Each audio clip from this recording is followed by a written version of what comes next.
Bismillahirrahmanirrahim. Assalamualaikum warahmatullahi wabarakatuh. Alhamdulillahi rabbil alamin. Wassalatu wassalamu ala ashrafil anbiya'i wal mursalin wa ala alihi wa ashabihi ajma'in. Rabbi shrah li sadri wa yassir li amri wahlul 'uqdatam min lisani yafqahu qawli. Alhamdulillah, syukur kehadrat Allah Subhanahu wa taala kerana dengan izin dan limpah kurnianya pada petang ini insya-Allah saya akan berkongsi ataupun membentangkan dua tajuk. Yang pertama, sifat marah, dan yang kedua, Muhammad Al-Kattani, iaitu salah seorang tokoh sufi. Jadi video saya ini akan terbahagi kepada dua bahagian, bahagian 1 dan bahagian 2. Jadi saya Muhammad Azhan bin Safari, nombor metrik I191037776. InsyaAllah saya akan memulakan pembentangan saya untuk tajuk yang pertama. Jadi sebelum saya memulakan, kalau boleh kepada sesiapa yang mendengar ataupun melihat video ini, kalau boleh disarankan untuk memakai earphone, kerana ditakuti berlaku sebarang gangguan pendengaran ataupun berlaku ketidakjelasan suara. Okey. Jadi insyaAllah saya akan memulakan tajuk pembentangan yang pertama. Okey, sifat marah. Marah ni adalah satu emosi yang ianya ada pada diri setiap manusia, kan? Sedangkan haiwan pun Allah Subhanahu wa taala ciptakan tanpa akal. Tetapi haiwan diciptakan dengan adanya perasaan. Tidak kiralah perasaan kasih sayang, perasaan marah. Jadi haiwan Allah Subhanahu wa taala ciptakan dia dengan perasaan. Contohnya macam kucing. Contohlah kucing tengah tidur, lepas tu kita bagi kacau, pergi cucuk-cucuk perut dia. Jadi mesti dia akan marah dan dia cakar kah ataupun dia gigit. So di situ menunjukkan yang haiwan pun Allah ciptakan dengan perasaan marah. Ini kan pula manusia. Hari-hari manusia yang hidup, Allah Subhanahu wa taala ciptakan emosi dalam diri manusia tu adalah semula jadi secara fitrah. Jadi setiap manusia tu ada perasaan marah. Cuma yang membezakan di antara setiap manusia ni adalah macam mana ataupun bagaimanakah cara seseorang manusia untuk handle ataupun kawal kemarahan tu, kan? Ada orang jenis yang apabila dia marah, dia boleh tahan, dia boleh sabar.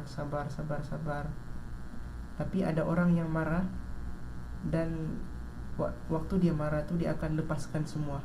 Tidak kiralah kata-kata kesat, makian, dan lagi teruk lagi kalau waktu dia marah tu dia akan melakukan sesuatu keganasan ataupun tindak balas fizikal lah. Dia pergi pukul orang yang dia marah tu kah. Jadi di situ menunjukkan yang manusia ni dan haiwan ada perasaan marah, kan?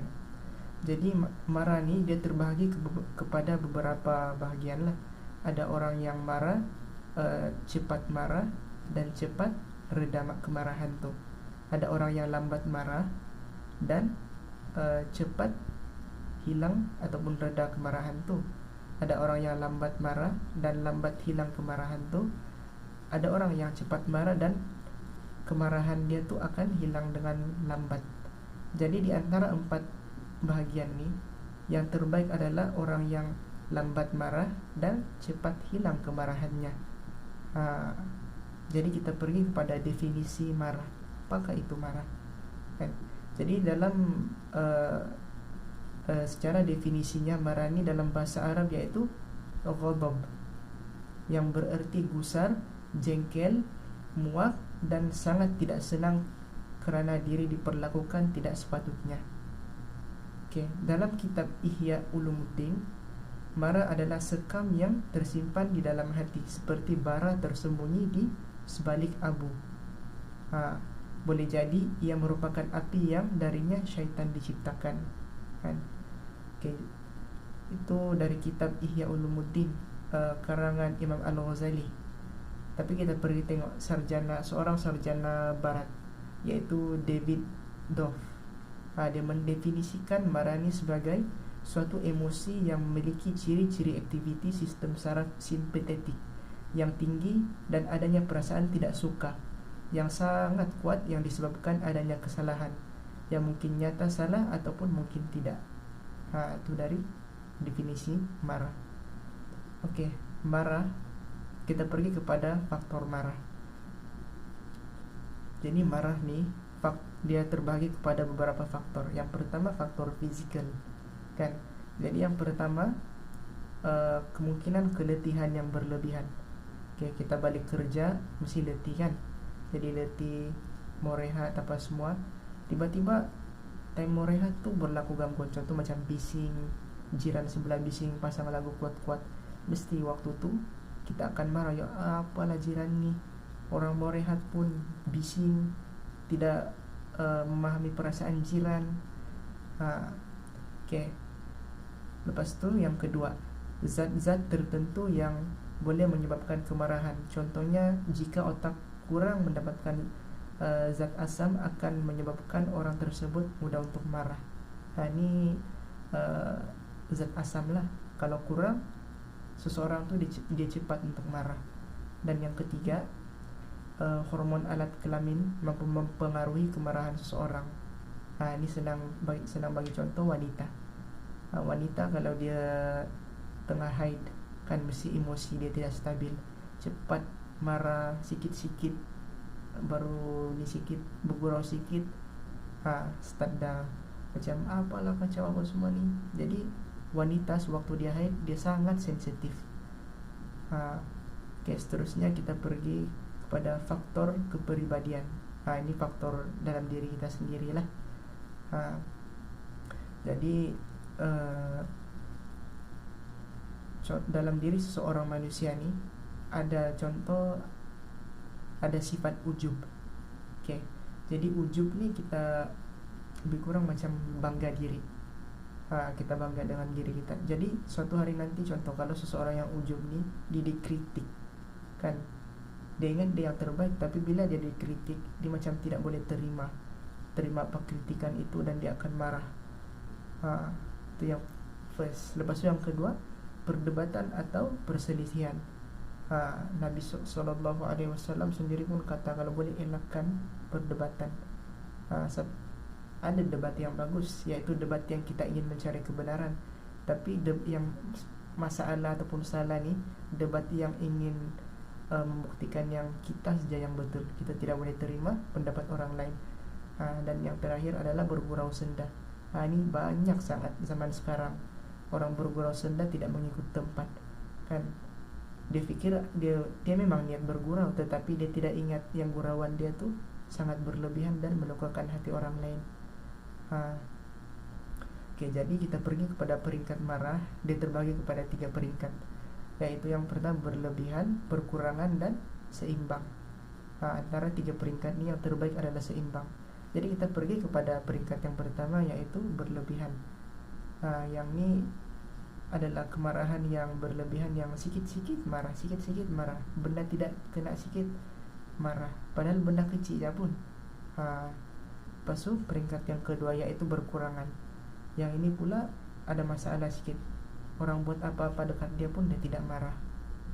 Dan apabila memang orang yang sebegini tidak patut, sebab contoh kalau agama kita dihina kan sepatutnya kita kena marah, tapi ini dia langsung tidak ada perasaan untuk marah. Oke, kita pergi kepada peringkat yang ketiga yaitu seimbang. Yang seimbang inilah yang terbaik.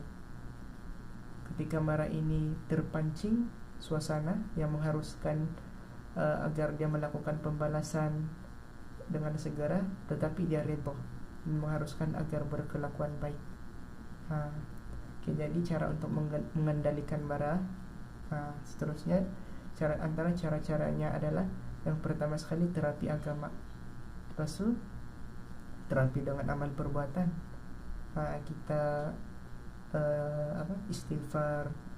Lepas itu kita mengucap a'udzubillahi minasyaitonirrajim, mengubah kedudukan, berwudu, lepas memperbanyakkan zikrullah dan sebagainya lah. Oke, jadi untuk bab marah tamat di situ. Jadi kita pergi kepada bab yang kedua, yaitu tokoh. Muhammad Al-Qattani. Muhammad Al-Qattani ini adalah seorang tokoh sufi yang terkenal pada abad 19 lah. Jadi biodata Muhammad Al-Qattani. Nama sebenar beliau ialah Muhammad bin Abdul Kabir Al-Qattani. Beliau ini adalah seorang sufi Maghribi, yaitu sarjana hukum Islam, dan beliau dilahirkan pada tahun 1873. Seterusnya beliau berasal daripada keluarga sastrawan Al-Qattani yang terkenal dengan menyatakan keturunan Idrisid, dan beliau juga diakui sebagai bapak gerakan perlembagaan Maghribi, dan beliau meninggal dunia pada tahun 1909. Dan sebelum beliau meninggal, beliau telah menyusun lebih daripada 300 karya dan berjaya untuk mencetak 27 daripadanya. Jadi Muhammad Al-Qattani ini, kalau dipendekkan cerita, beliau adalah tokoh sufi yang terkenal di Maghribi satu ketika dahulu. Dan kalau tidak silap saya, sewaktu beliau masih hidup, beliau adalah seorang tokoh yang kuat memperjuangkan kebebasan penjajahan. Sewaktu itu Maghribi ditakluki ataupun dijajah oleh Perancis kan. Jadi beliau ini adalah orang yang kuat ataupun lantang untuk melawan penjajahan Perancis. Tetapi di akhir kehidupan beliau ini sangat sedih lah apabila beliau dituduh sebagai seorang pengkhianat, dan beliau dihukum bunuh di hadapan ahli keluarganya sendiri, depan istri, anak-anak dia, semualah dituduh sebagai pengkhianat. Jadi perwatakan pribadi beliau ni, beliau amat menyayangi dia punya nenda, yaitu Maulai Idris II, dan dikatakan beliau menziarahi makam nendanya ni setiap waktu sahur.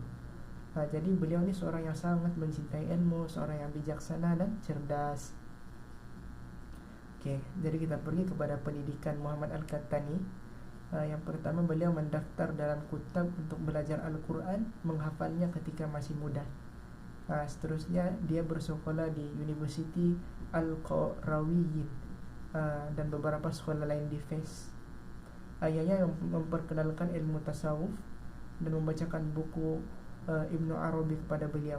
Dan antara guru-gurunya adalah Maulai Thayyib Al-Qattani, Sidi Muhammad bin Qasim Al-Qandusi, dan Sidi Muhammad Ibnu Abdul Hafiz Ad-Dabagh. Jadi seterusnya kita pergi kepada karya-karya Muhammad Al-Qattani. Jadi beliau mempunyai 300 karya dan berjaya mencetak 27 daripadanya. Dan beliau mempunyai berbagai penulisan kitab lah, yang antaranya adalah Al-Ulum Al-Muhammadiyah, Rihla Al-Fat Al-Mubin, Diwan Al-Qattani fi Al-Ma'arif wa Al-Mab An-Nabawi, Diwan, dan lain-lain. Jadi sekian itu sahaja pembentangan saya pada petang ini.